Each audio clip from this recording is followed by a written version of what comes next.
जय हिंद स्टूडेंट्स, मैं प्रभाकर पांडे। स्वागत है आपका प्रभाकर इंस्टीट्यूट ऑफ केमिस्ट्री में। आज हम आप लोग को इलेक्ट्रॉनिक कॉन्फ़िगरेशन के बारे में बताते हैं, जो हमेशा क्लास 10th और 12th के बोर्ड में पूछे जाते हैं। 1-2 नंबर का इससे हमेशा क्वेश्चन आएगा ही आएगा, या फिर इससे रिलेटेड कुछ क्वेश्चन रहेंगे जो आपको ब्लॉक या पूछ देगा ये तत्व किस ब्लॉक के हैं, किस ग्रुप के हैं। अगर आपको इलेक्ट्रॉनिक कॉन्फ़िगरेशन क्लियर हो जाएगा तो आप किसी भी तत्व के बारे में ब्लॉक और ग्रुप और पीरियड नंबर को आसानी से निकाल सकते हैं। आइए हम लोग सीखते हैं इलेक्ट्रॉनिक विन्यास को। सबसे पहले समझिए कि इलेक्ट्रॉनिक विन्यास, जिसको अंग्रेजी में कहते हैं इलेक्ट्रॉनिक कॉन्फ़िगरेशन, ठीक है, इलेक्ट्रॉनिक कॉन्फ़िगरेशन। तो इलेक्ट्रॉनिक कॉन्फ़िगरेशन में सबसे पहले जानिए अफबाउ प्रिंसिपल, है ना। ये जो डायग्राम दिया गया है, ये डायग्राम जो है अफबाउ प्रिंसिपल का है। तो अफबाउ प्रिंसिपल क्या होता है? तो यह कोई वैज्ञानिक का नाम नहीं है। अफबाउ जो है यह कोई वैज्ञानिक का नाम नहीं है, बल्कि एक जर्मन शब्द है जिसका अर्थ होता है भरना या निर्माण करना। जिसका अर्थ क्या होता है? भरना या फिर निर्माण करना। तो देखिए, ये हो गया अफबाउ प्रिंसिपल। इसमें कैसे लिखना है? तो 1s 2s 3s इस प्रकार लिख करके आप 10 तक लिख सकते हैं। फिर उसी के जस्ट बगल में 2p 3p 4p 5p इस प्रकार 10p तक हो सकता है। उसी प्रकार 3d 4d 5d है ना। उसी प्रकार 4f 5f 6f 7f इस प्रकार से आप इसको सजा सकते हैं। फिर आप देखिए इसमें तीर का निशान लगा लीजिए, ऊपर से तीर को लाना है ना, ऊपर से लाते जाना है सब में। और देखिएगा तो जस्ट देखिएगा 4s है तो यहाँ 3p है, एक एक देखिएगा हमेशा घटते रहेगा।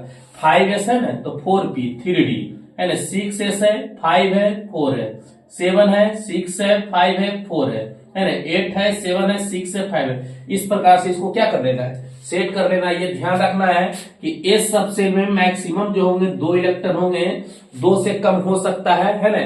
p सब सेल में जो हो जाएंगे आपको 6 हो जाएगा, d सब सेल में 10 इलेक्ट्रॉन मैक्सिमम होंगे और f में 14 इलेक्ट्रॉन हो सकते हैं। 14 से ऊपर नहीं होगा, 14 से नीचे हो सकता है ना। तो यहाँ देखिए इसको सेट किए तो सबसे पहले क्या आया है? तो सबसे पहले आया है 1s। 1s के बाद देखिए क्या आ रहा है ऊपर से? तो ऊपर से देखिए आ रहा है 2s। 2s के बाद देखिए क्या है? इधर तो कुछ नहीं जाना, फिर आगे से आना है। तो आगे से देखिएगा तो 2p, तो 2p लिखे। 2p के बाद क्या आ रहा है? 3s। तो देखिए 3s है, 3s यहां तक हो गया। अब देखिए यहां से हम लोग चले 4p, तो यहाँ देखिए 4p है ना। 4p के बाद क्या आ रहा है? 4s। तो देखिए 4s है, 4s यहाँ कंप्लीट हो गया। फिर देखिए यहाँ क्या है? 3d, तो 3d है। 3d के बाद देखिए नीचे बढ़ते तो क्या आ रहा है? 4p, तो 4p है। उसी प्रकार आगे क्या आ रहा है? 5s, तो 5s है।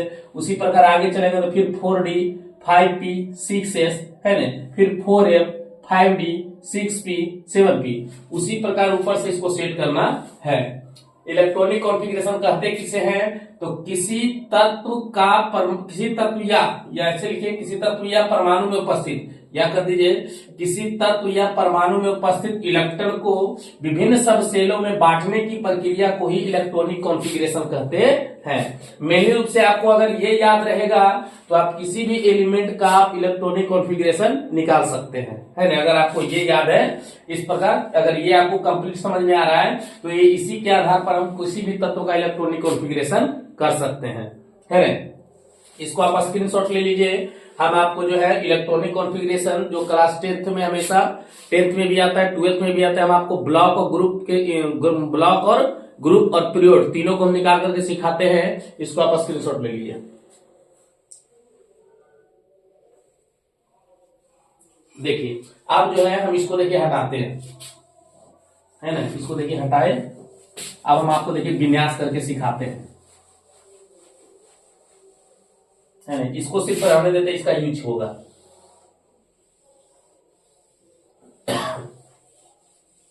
देखिए तो सबसे पहला एलिमेंट क्या होता है? सबसे पहला एलिमेंट होता है हाइड्रोजन।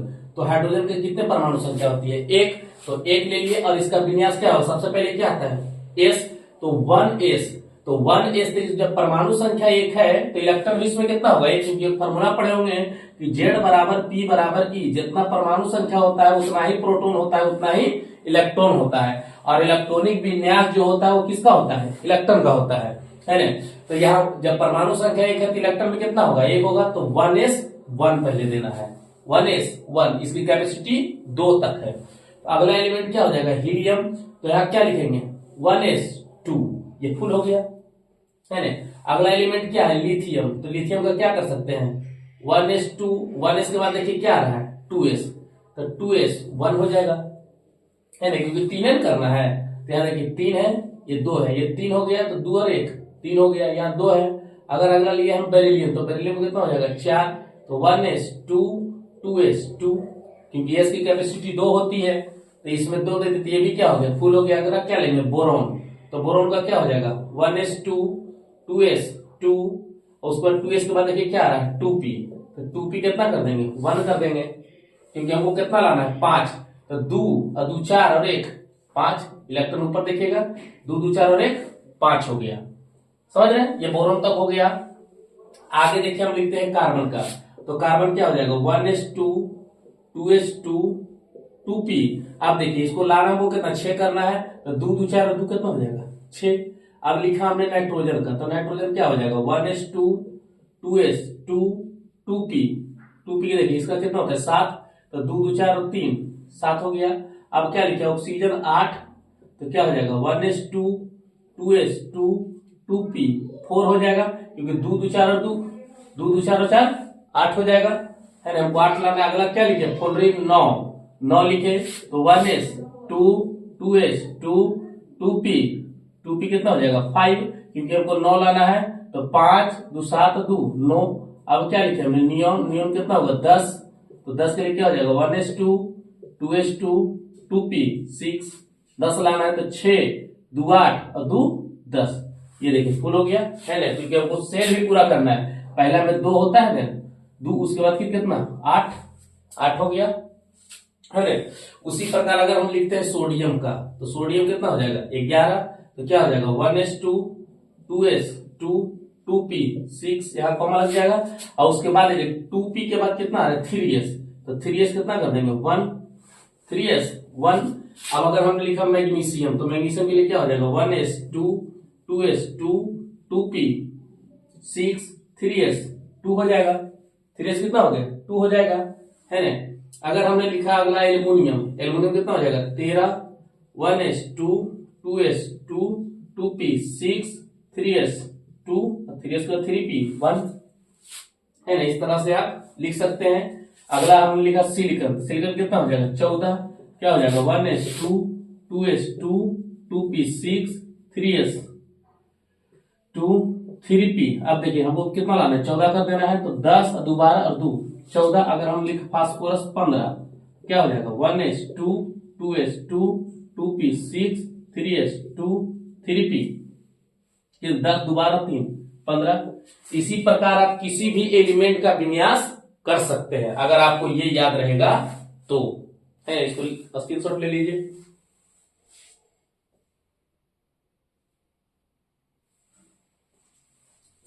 देखिए हो गया। अब देखिए हम इसको हटाते हैं। अब जो वैसा क्वेश्चन हम आपको बताते हैं जो कि हमेशा बोर्ड में ये आते हैं, है ना। सोडियम ये सब हमेशा पूछे जाते हैं। जैसे कह दिया आप कि कैल्शियम का विन्यास करते हैं, कैल्शियम लिखे 20, तो सबसे पहले क्या करना है 1s2 2s2 2p 6 3s2 3p 6, और उसके बाद हो जाएगा 4s2, है ना। देखिए 20 हो गया। इस तरह से विन्यास करना है। क्लियर। अब देखिए, अब हम इसी में आपको सिखाते हैं ब्लॉक, कि किसी भी एलिमेंट का कोई पूछ दे, से लिख दिया सोडियम, कि सोडियम किस ब्लॉक का एलिमेंट है, तो कुछ नहीं करना है, आप पहले इसका विन्यास कर लीजिए। क्या क्या लिखेंगे 1s2 2s2 2p6 और 3s1, सोडियम का विन्यास हो गया।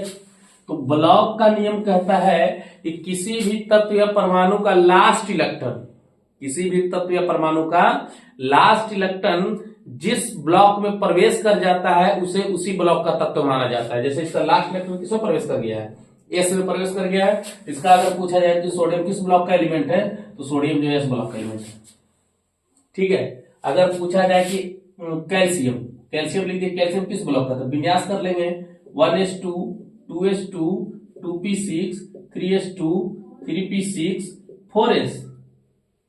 4s2, तो लास्ट इलेक्ट्रॉन किसमें चल गया है, एस में चल गया है। तो कैल्शियम का ब्लॉक क्या हो जाएगा, कैल्शियम का ब्लॉक हो जाएगा एस। अगर पूछा जाए आयरन किस ब्लॉक का एलिमेंट है, तो आयरन का विन्यास कर लीजिए 1s2 2s2 2p6 3s2 3p6 3d6 4s2। ये आयरन का विन्यास हो गया।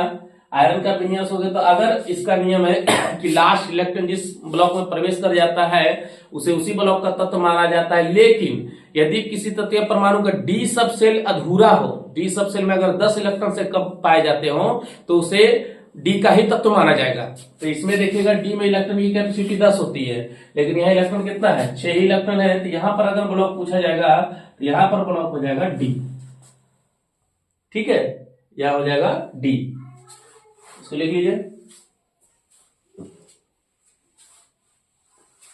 देखिए आगे अगर पूछा जाए कि जिंक किस ब्लॉक का एलिमेंट है, तो हमने लिखा है जिंक परमाणु संख्या 30, विन्यास कर लेते हैं 1s2 2s2 2p6 3s2 3p6 3d10 4s2। समझ रहे, 4s2 हो गया तो लास्ट इलेक्ट्रॉन किस में चल गया है, एस में चल गया है, और डी भी इसका क्या है, फुल है। तो ये एक्सेप्शन में है। ये ब्लॉक अगर पूछा जाए जिंक ब्लॉक डी का एलिमेंट है, ये ब्लॉक डी का एलिमेंट है। ठीक है, अब अगर पूछा जाए क्लोरीन किसका एलिमेंट है, तो 1s2 2s2 2p6 3s2 3p5। देखिएगा हमको 17 लाना है, याद देखिए 2 2 4 6 10 दोबारा 5 17, तो ब्लॉक इसका क्या हो जाएगा, ब्लॉक पी है ना। तो इस तरह से किसी भी ब्लॉक के बारे में पूछेगा तो आप इसको लिख सकते हैं। अगर ये वीडियो आपको अच्छा लगा हो तो वीडियो को लाइक करें, शेयर करें और इस चैनल को सब्सक्राइब करें। जय हिंद।